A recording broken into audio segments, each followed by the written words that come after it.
जी, इस वक्त मैं नॉर्थ नाज़िबाद ब्लॉक जीरो हाइट्स पे मौजूद हूँ। अब से कुछ देर कबल थर्ड फ्लोर पे शाहिद नामी शख्स के फ्लैट में आग लगी है। आइए चलते हैं यहाँ पे इलाके के मकीन और फ्लैट के मेंबरान, उनसे बात करते हैं कि ये आग किस तरह लगी। अस्सलाम वालेकुम। वालेकुम सलाम। ये आग किस तरह लगी? ये अचानक आग लगी है, हमें पता ही नहीं है। जब बाद में पता चला तो हमने देखा तो आग लगी हुई थी, बहुत ज़्यादा धुआं निकल रही थी, आग लगी हुई थी। तो उसके बाद जो है ना हम लोग ऊपर गए, वो शाह साहब घर पे था तो उसको हमने घर से बाहर निकाला और उसके बाद जो है ना पाइप मैप का पानी दिए, उसके बाद थोड़ा बेहतर हो गई। उसके बाद हमारी कंट्रोल से बाहर था तो इसलिए हमने कंप्लेन किया है कि ये आग बहुत ज़्यादा है। अच्छा, ये बताइएगा, ये जो आग लगी है आपको क्या लगता है, शॉर्ट सर्किट है, कोई चीज़ थी या केमिकल वगैरह था? इस चीज़ का मुझे आइडिया नहीं है, इसके बारे में मैं कुछ नहीं बता सकता क्योंकि मुझे नहीं पता ना इस चीज़ का। क्योंकि हमारा कमरा नीचे है, मैं सो रहा था तो अचानक एक बच्चा है उसने मुझे बताया और उस बताने के बाद जो है ना मैं फ़ौरन ऊपर चला गया। लेकिन इसका मैंने पूछा नहीं है कि ये बिजली की तरफ से लगा है या गैस की तरफ से लगा है, किस वजह से लगा है, ये मैंने पूछा नहीं है। अच्छा, ये बताएं आप यहाँ पे क्या है, चौकीदार हैं? मैं यहाँ पे चौकीदार हूँ। चौकीदार? जी जी, शुक्रिया। जी, इस वक्त मेरे साथ जमात इस्लामी के वाइस चेयरमैन खालिद भट्टी साहब मौजूद हैं और ये यहीं के रिहायशी हैं। आइए इनसे बात करते हैं कि ये आग के हवाले से इनका क्या कहना है। अस्सलाम खालिद भाई। वालेकुम अस्सलाम। खालिद भाई, ये बताइएगा क्या ये शॉर्ट सर्किट था, क्या वजह थी जो आग लगी है और कोई जानी नुकसान तो अल्लाह ना करे ना हुआ? जी, अल्लाह का शुक्र है अल्हम्दुलिल्लाह कि यहाँ पर जानी नुकसान कोई नहीं हुआ और माली तौर पे वो चीज़ें उनका सद्देबाब हो जाता है, कोई मसला नहीं है। लेकिन आई थिंक अभी तक हम गेस कर रहे हैं कि दो चीज़ें हो सकती हैं कि जो यहाँ के रेजिडेंट हैं शाहिद साहब, या तो वो सिगरेट पी रहे थे, उनकी सिगरेट की वजह से कोई गद्दे में आग लगी है, और दूसरा रीज़न ये समझ में आता है कुछ शॉर्ट सर्किट हुआ है जिसकी वजह से आग लगी है। लेकिन ऑपरेशन हैज़ बिन सक्सेसफुल। मुझे अभी से कोई 20 मिनट पहले पता चला था कि यहाँ आग लग गई है। उस वक्त तक फायर ब्रिगेड को कोई इतला नहीं थी, तो मैंने फौरी तौर पर जो उनके चीफ़ हैं, इत्तेफाक से उनका नंबर मेरे पास था, मैंने उनको फ़ोन किया तो उन्होंने कहा कि विद इन 5 मिनट इंशाल्लाह रेस्क्यू शुरू हो जाएगा आपका। गाड़ियाँ मैंने यहाँ से निकाल दी हैं और अल्हम्दुलिल्लाह उन्होंने फौरी तौर पे गाड़ियाँ निकाली और इनके गाड़ियों के स्टाफ ने बहुत कॉम्पिटेंसी के साथ इमीडिएटली इस ऑपरेशन को कवर किया और अब सक्सेसफुल ख़त्म हो गया है। तो अभी तक स्टाफ इनका ऊपर मौजूद है, देख रहे हैं कि अगर कोई छोटी मोटी चीज़ हुई तो वो उसको भी रिमूव कर सकें।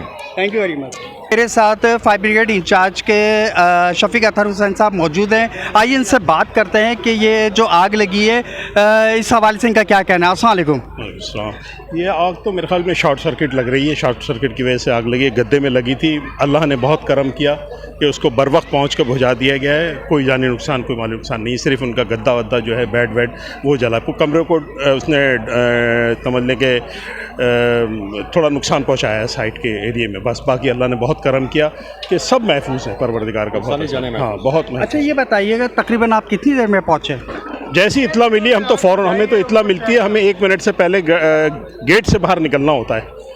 गेट से बाहर निकलने के बाद आप अंदाज़ा लगा लें ट्रैफिक का, बारिश की वजह से जो है। बाकी तुम फ़ौरन पहुँचे और 5 से 6 मिनट में पहुँचे। हाँ, 5 मिनट लगेंगे बस हैदरी यहाँ तक। अच्छा, ये आपका ऑपरेशन मुकम्मल हो चुका बिल्कुल है? मुकम्मल हो चुका है, इनको दिखा दिया है, अल्लाह का करम में कोई ऐसी बात नहीं है, बिल्कुल ख़त्म कर दिया। Thank you very much.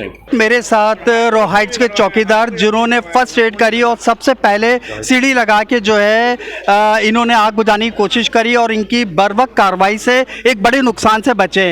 जी जाहिद भाई, ये बताइएगा कि जब आपने सीढ़ी लगा के ऊपर पहुँचे हैं, आग कितनी थी और कितना नुकसान हुआ था? बहुत तेज़ थी आग, पूरे कमरे में आग लगी हुई थी, कोई अंदर जाने का कोई रास्ता नहीं था। तो हम इधर से सीढ़ी लगा के और पानी मार के जो है ना लाइट वो बुझाइए, आग बुझाइए।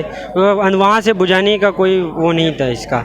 बहुत तेज़ थी आग, बहुत ज़्यादा तेज़ थी, पूरा बेड वगैरह सब जल गए, अंदर कुछ भी अंदर नहीं बचा है कमरे के अंदर। और पहले जो यहाँ पे जो आदमी यहाँ पे अंदर रह रहे थे उनको पहले इन्होंने वेकेट किया, उसको नीचे उतारा, उसके बाद फिर आग बुझाई है। और वो भी क्योंकि उस तरफ बहुत धुआं था, मैं नीचे ही रहता हूँ और उधर से आदमी नहीं जा सकता था, तो इन्होंने इस तरफ से चढ़ के पूरा उसको आग को बुझाया। अच्छा, इस फ्लैट में जो रिहायशी थे उस वक्त वो मौजूद थे क्या? उनको पता नहीं था कि आग लग गई है? जी, उस वक्त एक ही आदमी था।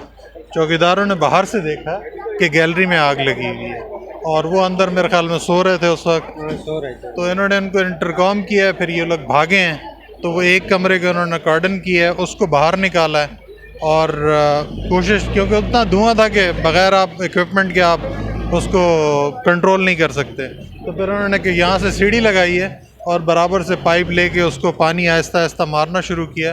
तब तक फिर फायर ब्रिगेड आई है, उसने फिर सारा कूलिंग का अमल देखा। लगी थी, लेकिन सबसे अच्छी बात ये कि यहाँ के जो रहायशी और गार्ड हैं उन्होंने फौरी तौर पे सबसे पहले जो तमाम लोगों को इत्तला दी और फौरी तौर पे अपने मदद आपके तहत इस आग पर काबू पाने की कोशिश की, जो काफ़ी हद तक इन्होंने काबू पा लिया। लेकिन उसके अलावा भी इमरजेंसी तौर पर फायर ब्रिगेड को इत्तला किया, जो कि फायर ब्रिगेड ने भी मौके पर पहुंचकर आग पर काबू पाया। और यहाँ के गार्ड को शाबाश है कि माशाल्लाह, मैं समझता हूँ कि ऐसे ही सबको जो है ट्रेन होना चाहिए, ताकि अगर कोई बात हो तो फौरी तौर पर वो गार्ड और यहाँ के इलाका इस पर काबू पाएँ। क्योंकि ज़ाहिर है फायर ब्रिगेड बाज़ दफ़ा इमरजेंसी होती है, रोड ब्लॉक होते हैं, आने में टाइम लगता है, लेकिन यहाँ के बहुत अच्छी बात है। मैं कहता हूँ फिर अप्रिशिएट करूँगा गार्ड को भी और यहाँ के रहायशियों को भी, जिन्होंने अपनी मदद आपके तहत इस आग पर काबू पाया। जी नाज़रीन, जैसा आपने देखा, फ्लैट के मकीनों का यही कहना था कि अगर चौकीदार बर वक्त कार्रवाई नहीं करता तो बहुत बड़ा नुकसान हो जाता।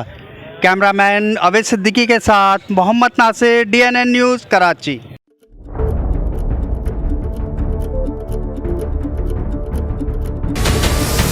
हमारे चैनल को सब्सक्राइब करें और बेल आइकन पर क्लिक करें।